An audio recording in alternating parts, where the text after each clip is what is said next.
은혜와 평강이 여러분과 함께 하시기를 예수님의 이름으로 축복합니다. 우리 교회 인터넷 카페에 들어가면 배경음악이 흐르고 있는데 소양씨가 부르는 마라나타와 주님 다시 오실 때까지라는 곡입니다. 이 두 곡 모두 고영원 선교사님이 작사 작곡했는데 이 선교사님이 부흥 예배자라는 책에서 이런 말하고 있습니다. 작사 작곡을 하는 사람들은 무엇보다도 먼저 예배자의 삶을 살아야 합니다. 하나님은 작사 작곡자를 찾는 것이 아니라 먼저 예배자를 찾고 있습니다. 자, 여러분, 이 말은 하나님을 찬양하는 노래를 작사하고 작곡하는 일이 귀하지만 그죠? 하나님이 찾으시는 예배자가 되는 것이 더 중요하다는 뜻입니다. 하나님을 믿은 뒤에 하나님을 위해 일하는 것보다 여러분 하나님이 찾으시는 참된 예배자가 되는 것이 먼저라는 겁니다. 왜냐하면 하나님이 찾으시는 참된 예배자가 되어야 하나님의 마음도 알고 하나님의 뜻도 제대로 알 수가 있고 그런 상태에서 하나님을 위해 일해야 하나님께서 기뻐하시는 일을 하게 된다라는 겁니다. 자, 예수님이 요한복음 4장에서도 이것에 대해 말씀하신 적이 있습니다. 우리 잘 아는 말씀이지만 우리 큰 소리로 한번 읽고 지나가겠습니다. 시작. 아버지께 참되게 예배하는 자들은 영과 진리로 예배할 때가 오나니 곧 이때라. 아버지께서는 자기에게 이렇게 예배하는 자들을 찾으시느니라. 하나님은 영이시니 예배하는 자가 영과 진리로 예배할지니라. 자, 영과 진리로 예배하는 사람. 다시 말하면 23절에서 말하는 것처럼 아버지께 참되게 예배하는 자들을 하나님이 찾고 있다 그럽니다. 자, 여러분, 참되게 예배하는 자가 있다는 말은 참되지 않은 예배도 있다는 겁니다. 자, 여러분, 성경에서 말하는 하나님의 자녀는 이런 사람을 말합니다. 영과 진리로 예배하는 아버지께 참되게 예배하는 자들. 자, 이 세상에는 여러분 사람들이 우러러 볼 만한 아주 유명한 사람들이 각계각층에 많이 있습니다. 그죠? 그런데 하나님은 그런 사람을 찾는다고 하지 않고요. 예배자를 참되게 예배하는 자를 찾고 있대요. 왜 그런가 하면 여러분 하나님이 사람을 창조하신 목적이 예배이기 때문입니다. 이사야서 43장 21절에 보면요. 이 백성은 내가 나를 위하여 지었나니 나를 찬송하게 하려 함이니라는 말씀이 나옵니다. 자, 하나님이 사람을 창조하신 목적은 하나님을 찬송하고 예배하기 위해서라는 겁니다. 이 말은 내가 이 세상에서 하고 있는 수많은 일들 중에 가장 중요한 것, 물론 하나님이 보실 때입니다. 사람들은 이렇게 생각하지 않을 때가 많지만 하나님이 보실 때 여러분 우리가 세상 살아가면서 하고 있는 수많은 일 중에 가장 중요한 건 예배라는 겁니다. 이 말은 교회에서도 많은 일들을 하고 있지만 교회에서 하는 그 많은 일 중에 봉사보다도 전도보다 선교보다도 더 중요한 것은 먼저 하나님을 예배하면서 하나님이 찾으시는 예배자가 되는 것. 그래서 여러분 저희 교회 영원한 목표 1번이 뭡니까? 시작. 하나님이 찾으시는 예배자라고 붙여놓은 겁니다. 이사야 43장 7절에 보면은요, 내가 내 영광을 위하여 창조한 자를 오게 하라 하나님이 말씀한 적이 있습니다. 자, 피조물인 사람이 창조주 하나님께 영광을 돌리는 행위가 뭐라는 겁니까? 예배라는 겁니다. 자, 그리고 우리가 여러분, 자, 하나님이 창조하신 목적에 따라요, 참된 예배를 하나님께 드리게 되면 무슨 일이 있습니까? 우리의 예배가 하나님 앞에 영광이 되면 그때 하나님께서 우리에게 베풀어 주시는 어떤 은혜와 축복, 하나님이 행하시는 어떤 일들을 반드시 경험하게 됩니다. 그래서 제가 전에 예배의 결과라는 제목으로 설교한 적 있지요.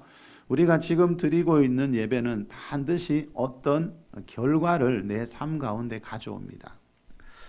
자, 이 고영원 선교사님이 그 은혜, 그 예배의 결과를 경험해 봤대요. 자, 하나님이 받으시는 예배, 하나님이 찾으시는 예배자가 될 때 베풀어 주시는 은혜와 축복이 뭔지 이 선교사님이 이 책에서 이런 말을 합니다. 몸이 아프고 재정적인 필요들이 있고 어렵고 힘든 일이 생길 때 찬양의 골방에 들어가 주님을 찬송하기 시작했습니다. 그럴 때마다 주님은 많은 은혜를 베풀어 주셨습니다. 종종 두 가지 은혜가 있었습니다. 첫째는 찬송하는 중에 제 몸의 통증이 씻은 듯이 사라지는 것을 종종 경험했습니다. 또 다른 은혜는 그 고통의 시간에 주님 앞에 예배할 때 이전에는 한 번도 불러보지 못한 새 노래, 새 멜로디를 부르게 되는 것이었습니다. 제가 지은 노래 중에는 하나님께 예배를 드리는 가운데 주신 노래들이 있습니다. 하나님이 임재하시는 예배 가운데 분명히 창조적인 영감을 주신다고 믿습니다. 자, 여러분, 이 말은요, 우리 예배가 하나님께 영광이 될 때, 우리가 하나님이 찾으시는 참된 예배자가 될 때 하나님이 베풀어 주시는 은혜와 축복이 있는데 그 중에 하나가 치유라는 겁니다. 자, 하나님을 예배하는 자리에서 가장 많이 일어나는 일 중에 하나가 예배자들이 가장 쉽게 경험하는 일 중에 하나가 이 영혼육의 치유입니다. 왜 그렇습니까? 하나님이 출애굽기 15장 26절에서 연수막에도 나와 있지요. 하나님은 나는 너희를 치료하는 여호와라고 했기 때문입니다. 자, 여러분, 하나님은 자기를 소개할 때 우리의 영혼육을 치료하는 여호와라고 했기 때문에 자, 예배 시간에 가장 보편적으로 많이 일어나는 것이 이 하나님의 치유라는 것을 여러분 꼭 믿을 수 있기를 예수님의 이름으로 축복합니다. 자, 또 한 가지가 있다 그랬죠. 자, 우리 예배가 하나님께 영광이 될 때, 우리가 하나님 찾으시는 참된 예배자가 될 때 일어나는 또 한 가지 일이 뭡니까? 이 선교사님이 경험했듯이 어떤 일에 대한 창조적인 영감, 자, 즉 어떤 일에 대한 지혜와 능력이 생긴다는 겁니다. 자, 예수님이 누가복음 11장 3절에서 너희 하늘 아버지께 성령을 구하라고 했지요. 자, 우리가 성령을 구해서 성령의 충만함을 받게 되면 이전에 없던 어떤 지혜와 능력이 생긴다는 겁니다. 이사야 11장 2절에 나오듯이 성령님은 지혜와 총명의 영이기 때문입니다. 그래서 이 선교사님처럼 예배하다가 어떤 새로운 멜로디가 떠오른다 그랬죠. 다시 말하면 내가 하고 있는 일에 대한 어떤 일에 대한 새로운 생각과 비전이 생길 수가 있다라는 겁니다. 잠언 2장 6절에 보면요, 여호와는 지혜를 주시며라는 말씀이 나와요. 여호와 하나님이 사람에게 주시는 것 중에 아주 중요한 게 이 지혜입니다, 여러분. 자, 하나님이 우리에게 지혜를 주시고 싶어 한다는 말씀이죠. 여호와께서는 지혜를 주시며, 이 말은, 자, 그래서 이 말은 여러분 하나님 앞에 나왔을 때 우리가 구해야 할 것 중에 하나가 이 지혜입니다. 지혜. 자, 하나님이 우리에게 왜 지혜를 주시려고 하는지 우리 잠언 3장에서 그 이유를 잠깐 살펴보겠습니다. 15절부터 18절 말씀입니다. 지혜는 시작. 지혜는 진주보다 귀하니 내가 사모하는 모든 것으로도 이에 비교할 수 없도다. 그의 오른손에는 장수가 있고 그의 왼손에는 부귀가 있나니 그 길은 즐거운 길이요 그의 지름길은 다 평강이니라. 지혜는 그 얻은 자에게 생명나무라. 지혜를 가진 자는 복되도다. 자, 지혜가 복이라는 겁니다. 여러분, 지혜를 가진 자가 복되다고 하는 이유가 나오지요, 그죠? 지혜는 진주보다 귀하고 우리가 사모하는 세상에 있는 모든 것보다 사실 더 귀한 거래요. 예. 자, 지혜가 얼마만큼 귀한지 지금 이 지혜의 왕이라고 불렸던 솔로몬이 설명하고 있습니다. 여러분, 지혜라는 게 얼마나 귀한가 하면은요. 자, 지혜의 오른손에는 여러분 장수가 있고 왼손에는 부귀가 있다. 이 말은 뭡니까? 자, 지혜가 있으면 하나님이 이 잠언에서 말씀하시는 이 지혜를 가지고 있으면 장수와 부귀가 따라온다는 겁니다. 자, 그 길은 즐거운 길이요 그 지름길은 평강이다. 이 지혜를 가지고 있으면 즐겁고 평강한 길을 갈 수가 있다는 겁니다. 그래서 여러분, 솔로몬, 지혜의 왕이라고 불렸던 솔로몬은 이 세상에서 우리에게 가장 중요한 게 이 지혜다. 물론 하나님이 주시는 지혜다. 자, 이렇게 말씀하고 있습니다. 우리 자녀들에게 여러분, 이 혼란한 세상 살아가기 위해서 가장 필요한 게 뭐겠습니까? 학력, 재력. 여러분, 그거 아무리 갖추어도요, 지혜가 없으면요, 언젠가 한순간에 무너지더라고요. 그래서 성경은 지혜를 첫째로 두고 있습니다. 다시 말하면 이 말은 여러분, 우리가 장수하고 부귀영화 누리는 것을 인생의 목표로 삼으라는 게 아니고요.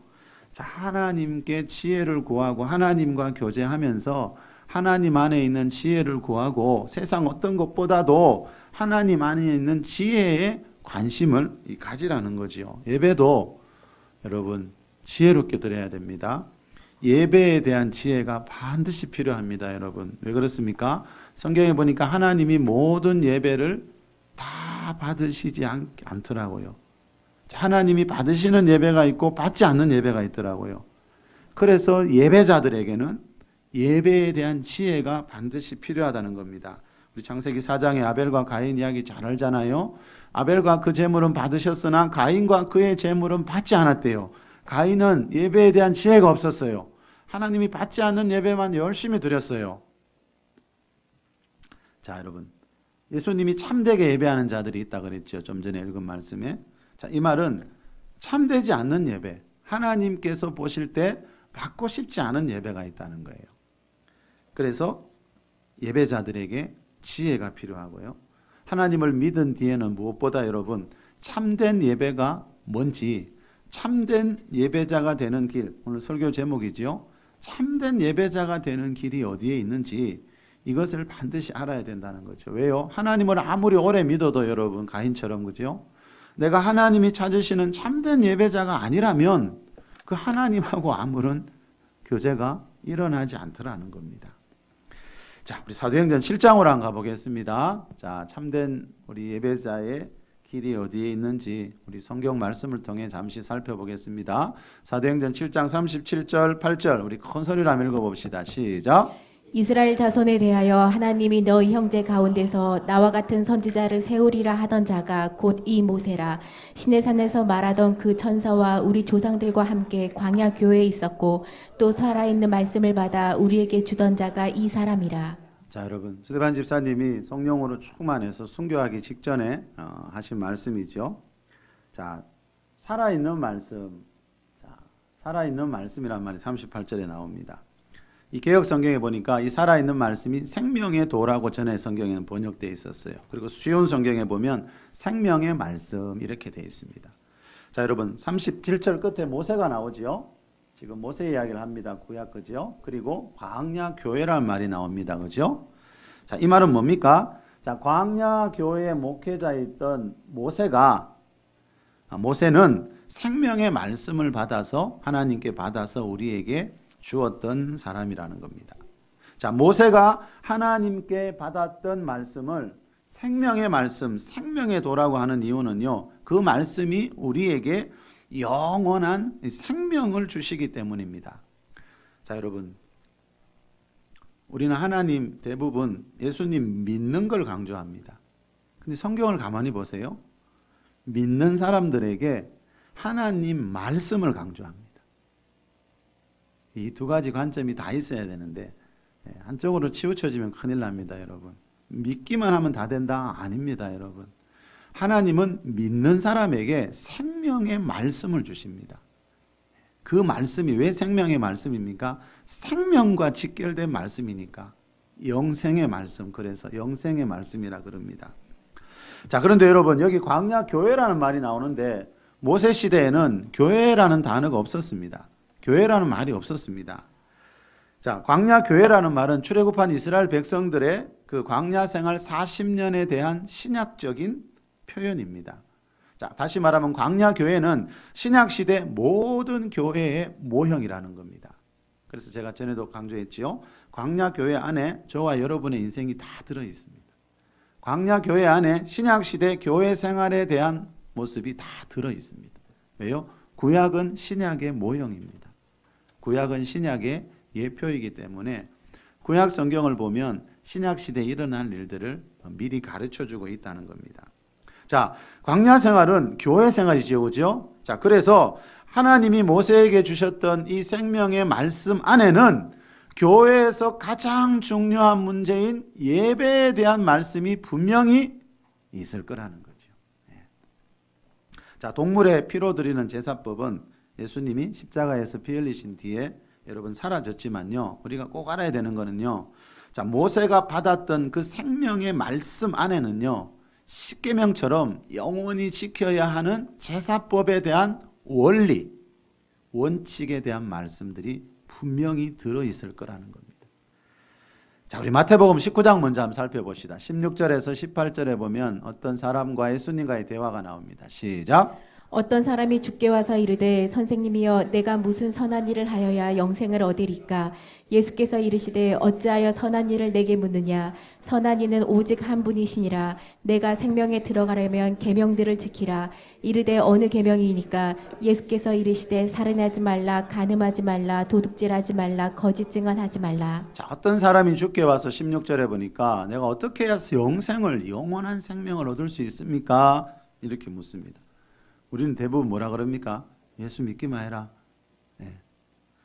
이렇게 말할 때가 많습니다. 그죠? 근데 예수님은 나를 하나님의 아들로 믿기만 해라 안 그랬습니다. 자, 이 사람은 이미 하나님을 믿는 사람입니다. 그죠? 그러니까 영원한 생명이 있다는 걸 알고 그거에 대해서 질문하러 왔지요. 자, 예수님이 뭐라고 대답하십니까? 어떻게 해야 영생을 얻습니까? 할 때 예수님은 뭐라 그랬습니까? 계명들을 지키라 그럽니다. 요즘은 이렇게 말하면 뭐 율법주의자니 뭐 이상한 비난을 막 합니다. 예수 믿기만 하면 다 천국이지 다른 게 뭐가 필요하냐고. 당신 행위구원론자냐고. 뭐 행위구원론자라는 말이 또 있더라고요. 여러분 그렇게 따지면은 예수님이 행위구원론자지요, 그죠? 예수님이 율법주의자가 돼버려요. 그래서 우리가 성경을 잘 봐야 됩니다, 여러분. 사람들이 하는 말은 참고만 해야지요. 참고가 아니고 그 말씀이 하나님의 말씀인지, 조금 전에 우리 장로님 기도하셨듯이 그 말씀이 하나님 말씀인지 하나님과 아주 비슷한 말씀인지 여러분 우리가 분별할 수 있어야 되거든요. 우리 지난주에 오후 시간에 영적인 분별력이라는 제목으로 말씀을 전했지요. 여러분 영적인 분별력이 없으면요, 하나님 말씀 아주 비슷한 말씀을 하나님의 말씀으로 오해하게 돼요. 근데 하나님 말씀과 아주 비슷한 말씀은 그거는 베드로 사도가 말하는 순전하고 신령한 젖이 아니라 그랬죠. 그건 사람의 교훈입니다. 그죠? 사람의 전통입니다, 여러분. 자, 그런 것은 우리가 구원에 이르도록 잘하게 하지 못한다 그랬죠. 자, 여러분 예수님은 분명히 어떻게 해야 영생을 얻습니까? 천국 갈 수 있습니까? 를 물었을 때 계명을 지키라고 그랬어요. 어떤 게 맞을까요, 여러분? 누구 말이 맞을까요? 우리는 예수 믿으면 행함으로 가는 게 아니고 천국은 예수 믿기만 하면 믿음으로 천국 간다. 그렇게 아직도 말하는 분들이 많이 있더라고요. 주위에 보니까. 야고보 사도도 분명히 자, 믿음은 믿음인데 말씀을 행하는 믿음이 없으면 그 믿음은 죽은 믿음이고 그 믿음으로 더 이상 구원을 얻겠느냐 이렇게 말씀했거든요. 예수님도 마태복음 7장에서 나더러 주여 주여 하는 자마다 다 천국에 들어가는 것이 아니요 내 아버지 뜻대로 행하는 자라야 들어가리라. 자, 예수님과 사도들은 분명히 믿음과 함께 행함을 강조했어요. 자, 이걸 보고 뭐라 그러지? 야고보서 2장 22절에 보니까 온전한 믿음이라 그래요. 많은 분들이 계명을 지켜야 된다 그러고 행함을 강조하면 막 율법주의자라고 막 그렇게 말하는 경우가 있는데 그거는 율법주의자가 아니고 여러분 믿음과 함께 행함을 강조하는 것은 야고보 사도가 말하는 온전한 믿음 이야기입니다. 그래서 천국은 행함으로 가는 게 아니고요. 믿음으로 가는 나라는 맞는데 그 믿음이 반드시 계명을 지키는 하나님의 계명을 지키는 말씀을 행하는 온전한 믿음이어야 한다라고 신약 성경은 예수님도 사도들도 곳곳에서 이렇게 분명히 말씀하고 있다는 겁니다. 그래서 하나님을 믿은 뒤에는 하나님이 믿는 사람들에게 주신 계명을 지켜야 그 믿음은 그 성경은 그 믿음을 온전한 믿음이다 이렇게 말씀합니다. 참된 믿음이라는 거죠. 자, 여러분 예수님이 지금 영생에 대해서 말씀하시면서 영원한 생명에 들어가려면 계명을 지키라고 하시면서 말씀하신 게 18절에서 뭡니까? 어떤 계명입니까? 라고 물으니까 예수님이 살인하지 말라, 간음하지 말라 이게 어디에 나오죠? 십계명에 나오는 말씀을 하고 있어요. 여러분 이걸 꼭 기억하셔야 됩니다. 여러분 자꾸 내가 원하는 하나님을 믿으려고 하면 안 됩니다. 내가 원하는 천국 가는 길 그건 없습니다, 여러분. 자, 성경을 가만히 보면 그렇게 어렵지 않습니다. 문맥을 가만히 따라 내려와 보세요. 성경은 읽을 때 가장 중요한 것 중에 하나가 그 앞뒤 문맥입니다, 여러분. 앞에서 뒤에서 뭔 말하는지를 살펴보면 그렇게 어렵지 않습니다. 자, 예수님이 지금 영생에 대해 질문하는 사람들에게 계명을 지키라고 하면서 무슨 계명을 이야기하냐면 요 밑에 더 나오지요. 십계명을 말씀해요. 모세가 광야교회에서 받았던 그 생명의 말씀을 이야기해요. 이 말은 뭡니까? 십계명은 구약 시대만 필요한 말씀이 아니라는 겁니다, 여러분. 십계명은 신약 시대 사람들에게도 필요한 영생의 말씀이다. 지금 예수님이 지금 그 말씀을 하고 있는 줄 압니다. 자, 여러분, 영생을 얻기 위해서는 이 십계명과 같은 계명을 지키는 행함이 있는 믿음을 가져야 한다라는 겁니다. 자, 분명히 여러분, 이 예수님의 이 말씀을 보면은요, 구약 시대만이 아니고 예수님이 오신 이후에도 반드시 지켜야 하는 그 생명의 말씀이, 이 십계명이 바로 생명의 말씀이라는 것을 우리가 알 수 있습니다. 자, 그러면 여러분, 이 모세가 받았던 그 생명의 말씀 중에 예배에 대한 법, 제사에 대한 법도 있다는 거죠. 좀 전에 말씀드렸듯이 동물 제사는 사라졌지만 십계명처럼 신약 시대 성도들도 지켜야 하는 예배에 대한 원리, 원칙에 대한 말씀이 분명히 이 모세가 받았던 그 생명의 말씀 안에 있을 거라는 거죠. 자, 오늘 본문이 바로 그 말씀 중에 하나입니다. 우리 오늘 본문 1절에서 5절을 다시 한번 큰 소리로 읽어봅시다. 시작. 내 조상의 하나님 여호와께서 내게 주셔서 차지하게 하신 땅에서 너희가 평생에 지켜 행할 규례와 법도는 이러하니라. 너희가 쫓아낼 민족들이 그들의 신들을 섬기는 곳은 높은 산이든지 낮은 산이든지 푸른 나무 아래에든지 막론하고 그 모든 것을 너희가 마땅히 파멸하며 그 제단을 헐며 주상을 깨뜨리며 아세라상을 불사르고 또 그 조각한 신상 등을 찍어 그 이름을 그곳에서 멸하라. 너희의 하나님 여호와께서는 너희가 그처럼 행하지 말고 오직 너희의 하나님 여호와께서 자기의 이름을 두시려고 너희 모든 지파 중에서 택하신 곳인 그 계실 곳으로 찾아 나아가서. 자, 하나님이 택하신 곳이 장소가 있습니다, 여러분. 그 택하신 곳, 그 계실 곳으로, 하나님이 계시는 곳으로 찾아 나아가서 이 말씀을 꼭 기억해야 됩니다, 여러분. 예배는, 자, 먼저 예배자가 되기 위해서는요, 자, 하나님의 이름이 있는 곳, 그죠? 하나님의 이름이 있는, 하나님이 계시는 하나님의 집으로 찾아가서 드려야 한다는 겁니다. 시편 149편 1절에 보면요, 성도의 모임 가운데서 찬양할지어다라는 말씀이 나옵니다. 성도의 모임이 어디에서 이루어집니까? 하나님의 집입니다. 요즘은 집에서 혼자 드리는, 인터넷 보고 드리는 예배가 참 많대요. 근데 여러분, 하나님은 하나님의 집에 두 발로 찾아 나아가서 성도들의 모임 가운데서 찬양하고 예배하라고 성경은 이렇게 말씀하고 있습니다. 자, 좀 전에 앞에 2절 말씀 보면 지금 강야교의 성도들이 가나안을 향해 가고 있습니다. 그렇죠? 그런데 그 가나안 민족들이 뭐 하고 있는지 지금 2절에요. 이야기하고 있죠.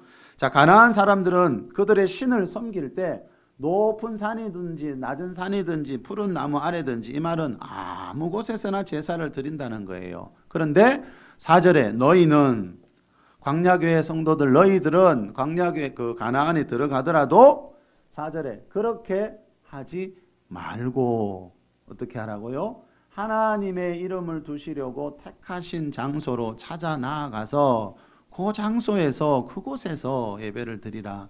성도의 모임 가운데서 예배를 드리라. 물론 우리가 몸이 아프거나 여러분 그럴 때는, 그죠?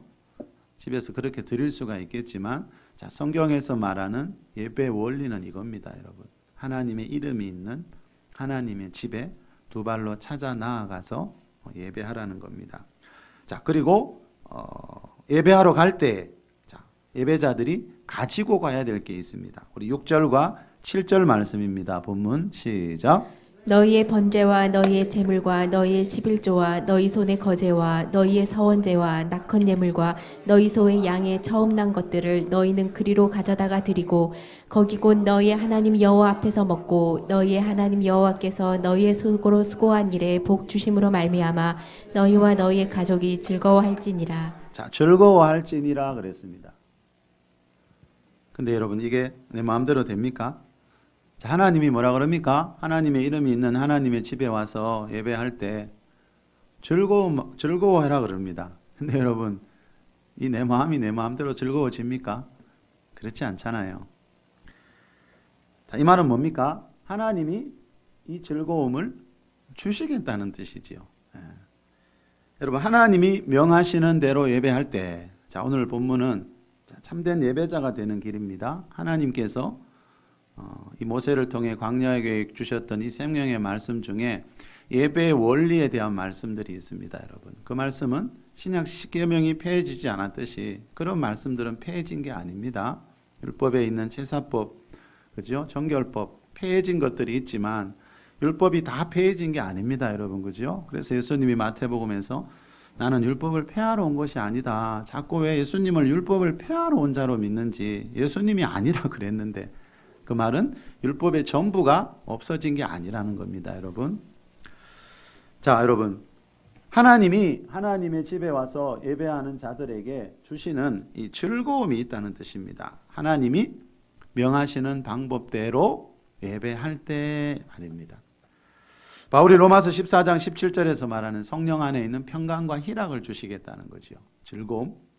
자, 시편 29편 11절에 보면요, 여호와께서 자기 백성에게 평강의 복을 주시리로다 그랬어요. 여러분, 마음이 평강한 것은, 편안한 것은 내 힘으로 안 된다는 겁니다. 왜요? 이건 하나님의 복이거든요. 평강의 복. 하나님을 믿고 난 뒤에 여러분, 내 마음이 내 마음대로 되던가요? 안 됩니다, 여러분. 내 마음에서 교회 마음은 즐거움 막 일어납니까? 예, 그런 분들은 지금 굉장한 은혜와 축복 속에 있는 분들입니다. 그런데 처음부터 그렇게 잘 되지 않죠, 여러분. 자, 분명히 하나님이 주시는 이 평강의 복이 있습니다. 우리나라 사람 중에 작년에 여러분 우울증으로 그 병원 치료받은 사람이 75만 명이 넘는다 그럽니다. 몇 년 전만 해도 50만 명대였거든요. 그래서 어떤 기사에 보니까 매년 늘어나는 우울증 환자 이런 제목도 있더라고요. 여러분 생각해 보십시오. 우리나라가 지금 갈수록 경제가 발전하고 있고 좋은 집과 좋은 차가 늘어나고 있는데 이상하게 우울증 환자는 매년 늘어나고 있고요. 지난 5년간 28.6%나 더 증가했대요. 여러분 이상하지 않으세요? 세상에 보십시오. 좋은 집, 좋은 차들이 얼마나 늘어납니까? 좋은 시설들이 얼마나 많아지고 있습니까? 그런데 왜 사람들은 점점 더 마음이 우울한가 이 말입니다. 네. 여러분 이것만 봐도 그죠? 사람은 아무리 좋은 환경에서 살아도 자기의 마음을 어떻게 할 수 없는 존재라는 걸 알 수 있습니다. 여러분 피조물인 사람이 창조주 하나님을 떠나 있는데 어떻게 마음이 평안할 수 있습니까?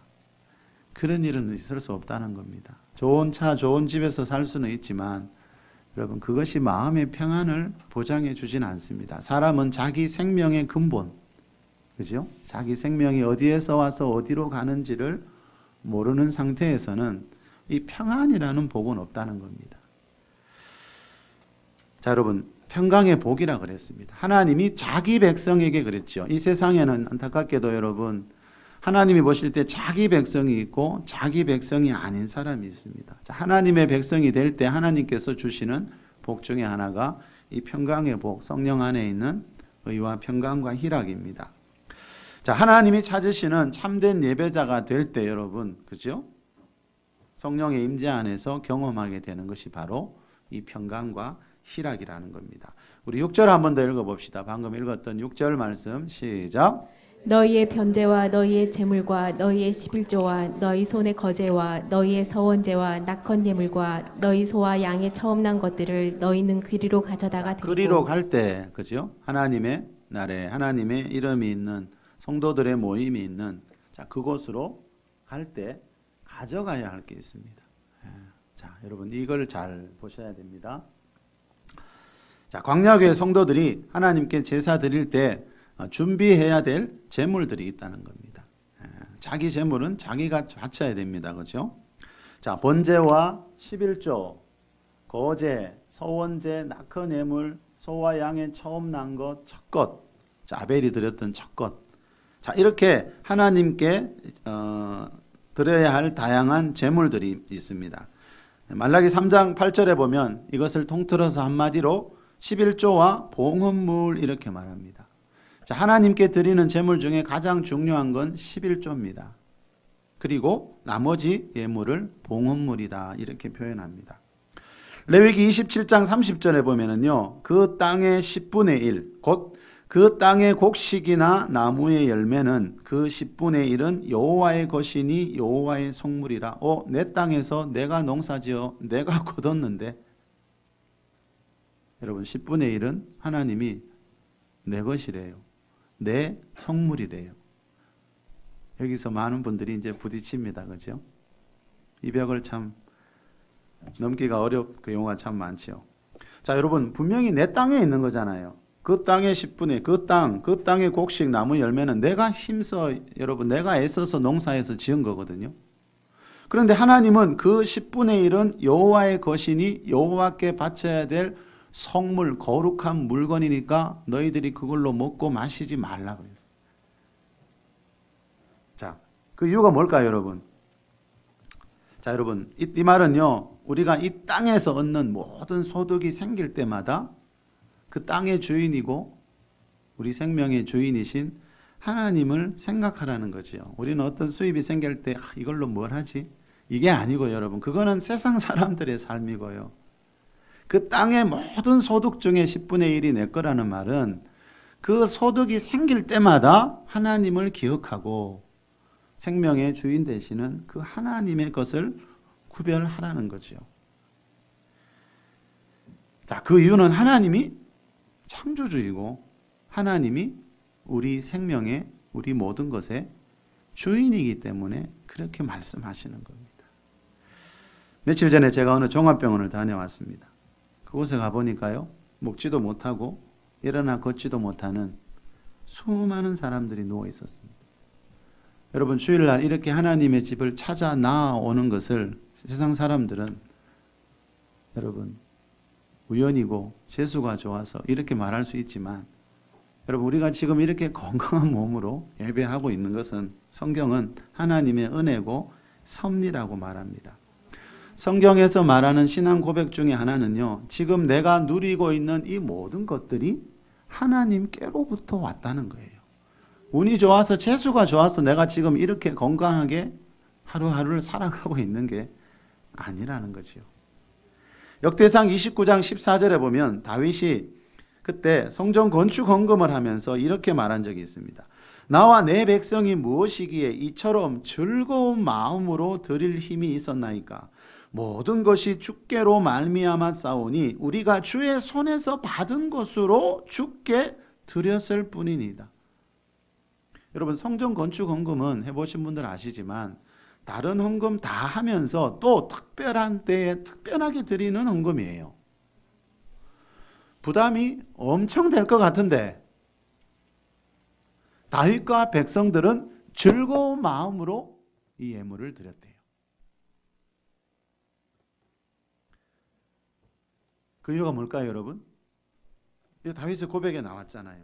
모든 것이 주께로 말미암아 싸우니, 내가 가진 모든 것은 주님이 주신 것이기 때문에, 여러분 그 말씀을 진정으로 믿기 때문에, 여러분 내가 가진 모든 것이 주님이 주신 것인데 그 가운데서 일부분을 구별해서 드린다면 그건 아까운 게 아니라는 거죠.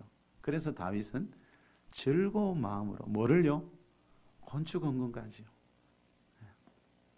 여러분 다윗과 그 당시의 백성들이 그렇게 했다면 지금도 누군가는 그렇게 하고 있다는 말이겠지요.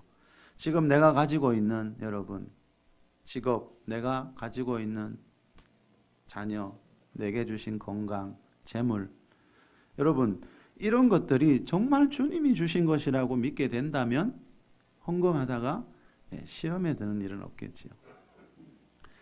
여러분 교회 생활하면서 대부분 제가 보니까요, 가장 힘들어하는 것이 대부분 헌금 생활이었습니다. 하나님은 돈도 필요한 분이 아니고 우리를 힘들게 하려고 이 헌금 제도를 만든 것이 아닌데, 다윗처럼 즐겁게 할 수 있는 일인데 왜 많은 분들이 힘들어하고 있을까요? 그래서 헌금 이야기를 하면 굉장히 예민해지잖아요. 왜 그럴까요, 여러분? 다윗과 그의 백성들은 즐거웠대요, 헌금 이야기할 때. 자, 여러분, 하나님이 찾으시는 참된 예배자가 되기 위해서 반드시 배워야 하는 것이 뭔가 하면요, 성경적인 재정관입니다. 자, 하나님을 향해 가다가 멀어지는 가장 큰 이유가 대부분 이 재정 문제 때문입니다. 그래서 성경에 보면 돈 이야기가 의외로 굉장히 많이 나옵니다. 그레그 힐 목사님이 그리스도인의 재정 원칙이라는 책에서 이런 말을 합니다. 많은 사람들이 성경을 개인의 금전 관리, 돈 관리와 같은 세속적인 일에 대하여는 상관없는 영성에 대한 책이라고 생각하고 있다. 성경의 이 주제에 대해 공부하면서 우리는 신약 성경에 금전과 재정에 대해 말하는 구절이 구원이나 믿음을 말하는 구절에 거의 10배나 되는 것에 놀랄 수밖에 없을 것이다. 신약 성경 안에 믿음에 대한 구절은 215개이며 구원에 관한 구절은 218개인데 금전과 재정의 청지기직과 책임에 대해 다루고 있는 것은 2084개나 된다. 예수님의 38개 비유의 말씀 가운데 16개가 금전, 돈을 다루고 있다. 왜라는 질문이 생긴다. 예수님은 돈을 밝히는 분이셨는가? 물론 아니다. 예수님은 사람들에게 돈이 아니라 마음을 찾으신 것이다. 여러분, 돈은 그 사람의 마음이 어디에 가 있는지를 가장 잘 보여주는 거잖아요. 그래서 여러분, 예수님은 돈 이야기를 누구보다 많이 했습니다. 사복음서에 예수님이 하신 비유의 말씀이 38개 나오는데 절반 이상은 돈 이야기입니다. 여러분, 제가 만약에 주일날 주일 설교의 주제가 절반 이상이 돈이라면 아마 여러분 견디기 어려우실 겁니다. 근데 예수님은 그렇게 했습니다. 왜요? 그 돈 때문에 마태복음 19장에 나오는 부자 청년처럼 믿음과 구원 가지고 있었지만 그 돈 때문에 그 믿음과 구원을 그 부자 청년처럼 잃어버릴 수 있기 때문에 예수님의 설교 절반 이상은 돈 이야기였습니다. 많은 분들이 교회 가면 돈 이야기를 한다 그래요. 저는 돈 이야기를 되도록이면 안 하려고 합니다만. 자, 여러분, 이 돈 문제가 그만큼 중요하기 때문에 성경은 뭐 천국, 지옥, 뭐 은사, 능력 이런 책에 대한 거라고 사람들은 생각하지만 김미지 목사님이 쓴 그 왕의 재정이라는 책에 보니까 성경 66권에는 재물 이야기가 3,000번이 나온대요. 자, 왕의 재정이라는 책 한때 제가 여러분 많이 보시더라고요. 2014년에 나온 책이죠. 이 김미진 간사님이 쓴 책인데 이분이 한때 많은 사업하다가 많은 빚을 져서 스스로 목숨을 끊으려고 하다가 그 성경적인 재정관을 배운 뒤에 그 50억이라는 빚을 4년 만에 갚았다 그랬죠. 그래서 그때부터 이 책을 통해서 한국교회에 많이 알려졌고요. 올해 6월 달에 이 왕의 재정 2편이 나왔습니다. 그 책 표지에 보니까요. 내 삶의 주인은 하나님인가 돈인가라는 말이 나옵니다. 자, 예수님이 돈 이야기를 그렇게 자주 하시는 이유는요. 당신이 예수님을 믿고 있는데 어릴 때부터 그 부자 청년처럼 하나님 믿고 있는데 당신의 주인은 하나님입니까? 돈입니까? 이거를 묻고 있는 겁니다. 그만큼 많은 하나님을 믿는 사람들이 하나님을 믿기는 하지만 주인이 돈이기 때문에 예수님은 돈 이야기를 그렇게 자주 하신 겁니다. 이 간사님의 재정 강의가 실려 있는 영상 그 유튜브 누적 조회수가 1억 회를 넘었다 그럽니다. 한국교회 성도분들이 엄청나게 최근 들어서 가장 많이 보는 영상 중에 하나가 이번 영상입니다. 요즘 재정학교를 운영하고 있지요. 그 입학생들을 받아서 이렇게 어느 기간 동안 이 재정만 가르치는 재정학교를 이분이 운영하고 있는데 그 재정학교에 등록된 성도들 중에 지난 몇 년 동안, 그죠? 최근 몇 년 동안 크고 작은 부의 이동을 경험한 것이 1만 건 이상이 된다 그럽니다. 자, 이분에게 재정학교에서 성경적인 재정의 원리를 배웠는데요. 그 삶 속에서 이 정말 부의 이동, 하나님이 주시는 부의 이동을 경험한 사례가 1만 건이 넘더라는 겁니다. 자, 이분이 말하는 부의 이동은요, 내가 열심히 벌어서 운이 좋아서 성공하는 그걸 말하는 게 아니고요. 신명기 8장 18절에서 말하는 하나님이 주시는 재물 얻을 능력에 대한 겁니다. 재물 얻을 능력이란 말이 나와요. 자, 하나님이 우리에게 주실 때 여러분 방언하고 예언하고 병 고치고 이런 능력만 주시는 게 아니고요. 하나님이 주시는 능력 중에 하나는 재물 얻을 능력이라는 게 있다는 겁니다. 이 간사님이 왕의 재정 2편에서 이런 말을 합니다. 초자연적 부의 이동의 기본적인 뜻이 무엇인가? 하늘에서 뚝 떨어지는 재물을 말하는가 아니다. 내 한계를 넘어서는 공급이다. 예를 들면 내 힘과 능력으로는 아무리 사업을 잘해도 매월 1,000만 원 이상 순이익을 본 적이 없는데 주께서 재물 얻을 능력을 주셔서 매월 3천만 원 혹은 1억 원의 순이익이 생기는 것이다. 하나님 보시기에 옳다고 인정받을 수 있다면 반드시 재정의 돌파가 일어난다. 이 간사님은 50억 빚졌을 때 조그마한 그 몇 평 안 되는 가게에서 새롭게 장사를 시작했다 그러죠. 근데 그 조그마한 가게에서 시작한 장사가 4년 만에 50억 빚을 다 갚게 해줬습니다. 자, 이 간사님이 말하는 하나님이 주시는 이 초자연적인 부의 이동을 통해서입니다. 부, 돈이 움직입니다. 하나님이 움직이는 돈이 있다는 겁니다. 이 간사님이 얼마 전에 최근에 또 한 번 이런 일을 경험했대요. 중국에서 어느 기업을 하는 회장님이 이제 사업이 망해서 가족들과 함께 죽으려고 하다가 그때 누군가가 이 간사님의 책과 영상을 소개해 줬다 그럽니다. 이 회장님 어머니는 이 중국의 이 회장님 어머니는 조선족이고 어머니는 아버지는 한족이라서 한국말을 조금 한다고 합니다. 그래서 책과 영상을 보다가 은혜를 받아서 이 회장님이 이렇게 결심했습니다. 내가 반드시 성부가 되어서, 성부는 김미지 간사님이 강조하는 단어인데 거룩한 부자입니다. 하나님 나라를 위해서 그죠? 자기 재정을 투자할 줄 아는, 투자할 수 있는 그런 거룩한 부자가 되라고 이 김미진 간사님이 강조하는 말이거든요. 내가 반드시 성부가 되어서 이 간사님 강의 들은 거 한 강의당 1,000만 원씩 내가 강사료를 줄 것이다. 이분이 이렇게 다짐을 했대요. 이 회장님이 3년 동안 이 김미진 간사님의 재정에 대한, 돈에 대한 강의를 계속 들었답니다. 그리고 마침내 소원대로 성부가 되어서 비서를 한국에 보냈습니다.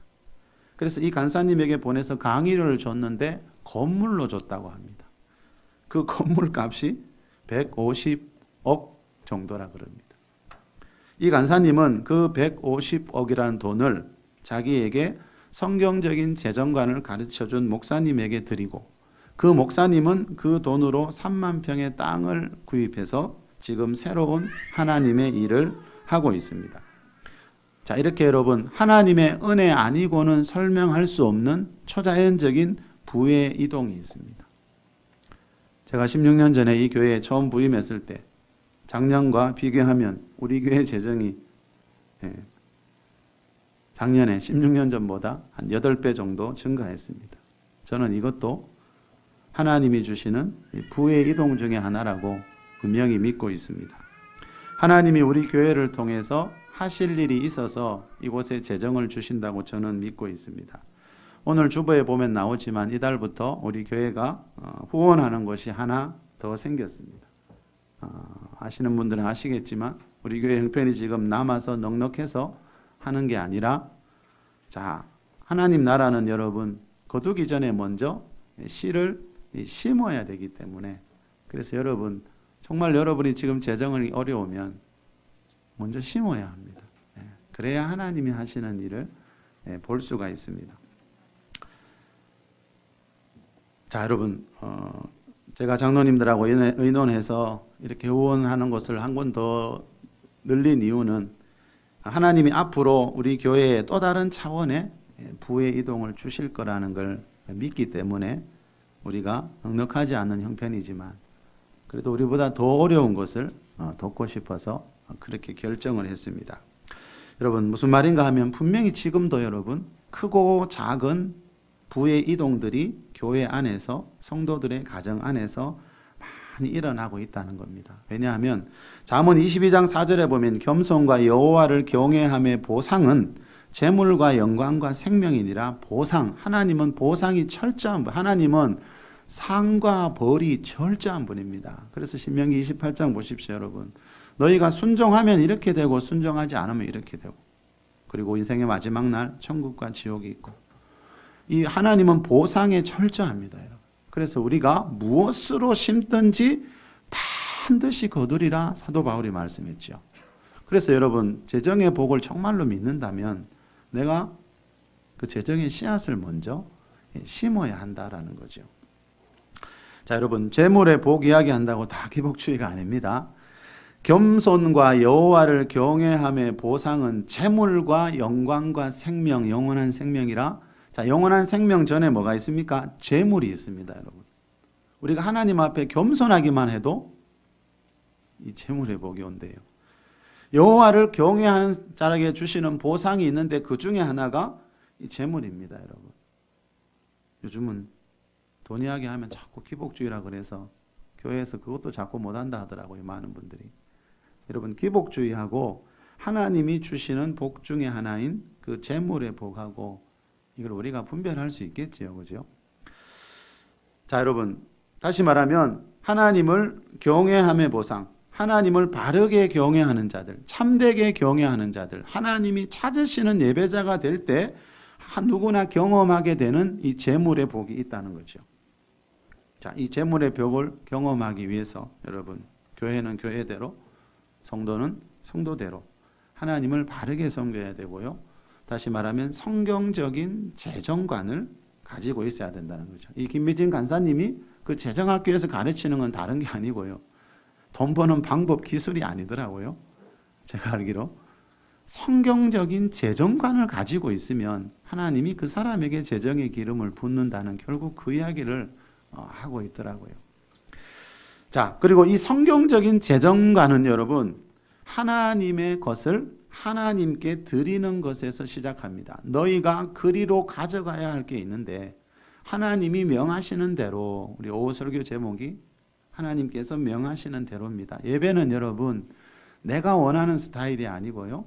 하나님께서 명하시는 대로 드려야 하나님이 찾으시는 예배자가 될 수 있다는 겁니다. 자, 이 성경적인 재정관을 가지기 위해서 제일 먼저 해야 될 게 가장 중요한 게 이겁니다, 여러분. 하나님의 것을 드리는 것에서 이 성경적인 재정관이 시작이 됩니다. 자, 우리 말라기 3장으로 한가 봅시다. 10절에서 12절입니다. 시작. 만군의 여호와가 이르노라 너희의 온전한 11조를 창고에 들여 나의 집에 양식 있게 하고 그것으로 나를 시험하여 내가 하늘문을 널고 너희에게 복을 쌓을 곳이 없도록 붙지 아니하나 보라. 만군의 여호와가 이르노라 내가 너희를 위하여 메뚜기를 금하여 너희 토지 소산을 먹어 없애지 못하게 하며 너희 밭에 포도나 무 열매가 기한 전에 떨어지지 않게 하리니 너희 땅이 아름다워짐으로 모든 이방인들이 너희를 복되다 하리라. 만군의 여호와의 말이니라. 10절 한 번만 더 읽읍시다. 만군의 시작. 만군의 여호와가 이르노라 너희의 온전한 11조를 창고에 들여 나의 집에 양식이 있게 하고 그것으로 나를 시험하여 내가 하늘 문을 열고 너희에게 복을 쌓을 곳이 없도록 붙지 아니하나 보라. 이 온전한 11조라는 말이 이 말씀 앞에 8절에는 아까 소개해드린 대로 11조와 봉헌물 이렇게 나옵니다. 자, 여기서 말하는 온전한 11조는 11조와 그 11조 외의 예물들을 합쳐서 하는 말이 온전한 11조입니다. 자, 여러분, 근데 10절에 보니까 온전한 11조라는 말 뒤에 이 복이라는 말이 나옵니다. 자, 하나님이, 자, 여러분, 이 11조 제도를 주신 이유는 하나님이 하나님을 믿는 사람들을 힘들게 하려고 주신 게 아니고요. 이 복이 되라고 주셨다는 겁니다. 이 11조를 통해서 하나님의 복을 경험하라고 주신 건데 많은 분들이 오해하고 있어요. 그걸 어떻게 하냐고. 예. 그거만큼 드리고 어떻게 사냐고. 우리는 이럴 때 이런 생각을 할 때가 있잖아요. 근데 하나님의 의도는 그게 아니라는 거죠. 하나님이 하나님 믿는 백성들에게, 하나님은 여러분 돈 갖고 아무것도 할 일이 없으세요. 하나님은 돈이 필요해서 이 11조 제도를 만드는 게 아닙니다. 그렇죠? 자, 하나님이 여러분 이 11조를 통해서 하나님이 정말 살아계신 분인가? 다시 말하면 하나님을 바르게 경외하는 자들에게, 하나님이 찾으시는 예배자들에게 재정의 복도 주시는 분인가? 김미진 간사님이 말하는 초자연적인 부의 이동이라는 게 진짜인가? 이것을 경험해 보라고 주신 것이지 여러분 하나님이 돈을 밝히는 분이 아니라는 거죠. 자, 하나님이 우리에게 복을 주시는 방법 중에 하나를 여러분 기억하고 계셔야 되는데요. 그게 메뚜기입니다. 메뚜기. 자, 여러분 하나님이 우리에게 복을 주실 때요. 주시는 그 방법 중에 하나가 이 메뚜기를 금하여 그랬죠. 자, 메뚜기가 내 가정 안에 안 들어와야 된다는 겁니다. 여러분 한 해 농사 잘 지었어요. 와, 이제 밭에 보니까 이 완전히 풍년이에요, 논밭이. 근데 여러분 그 열매 거두기 전날 메뚜기 떼가 쓸고 지나가면 어떻게 될까요? 완전히 망하는 겁니다. 한 해 농사. 한 해 농사를 잘 짓는 것보다 더 중요한 건 뭡니까? 메뚜기가 안 들어와야 됩니다. 자, 이 메뚜기의 신약적인 의미가 뭡니까?